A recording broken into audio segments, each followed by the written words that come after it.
यो हाम्रो नेपाल देशमा के फरक फरक ठाउँमा जाँदाखेरि फरक फरक देशको अनुभव हुँदो रहेछ क्या। अब म खास गरी भरतपुरतिर बस्छु अहिले, भरतपुर चितवनतिर। त्यहाँ बस्दाखेरि लाइनै जान्न जस्तो अनुभव हुन्छ क्या। कम मात्रामा जान्छ, एकदम कमै मात्रामा जान्छ लाइन, गए पनि एकैछिनमा आइहाल्छ। अब म नयाँ वर्षमा यहाँ हाम्रो बाँसगढी नगरपालिका मेरो घर, म यहाँ घर आएँ, केही दिनदेखि देखिरहेको छु क्या लाइनको यो लाइन कटाइ के लाइन काट्ने तरिका। एकचोटि गएपछि लगभग 4-5 घन्टा नआउने क्या। हिजो त दिनभरि आएन।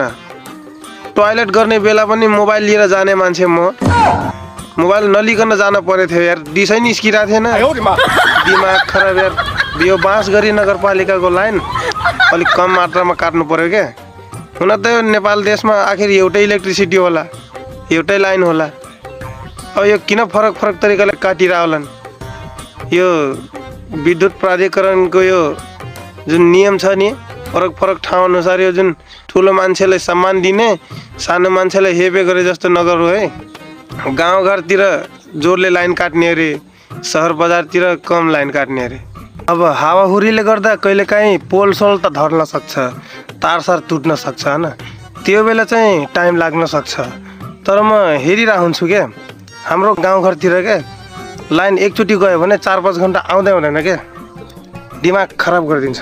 र लास्टमा मैले के भन्न चाहन्छु भनेपछि यो चाहिँ यदि लाइन काट्नु छ भने नेपाल अधिराज्यभरि त्यही अनुसार लाइन काट्नुहोस्। अब बजारतिर कम काट्ने, गाउँघरतिर बढी काट्ने चाहिँ नहोस्। यति मात्रै भन्न चाहन्छु। Thank you. जय नेपाल।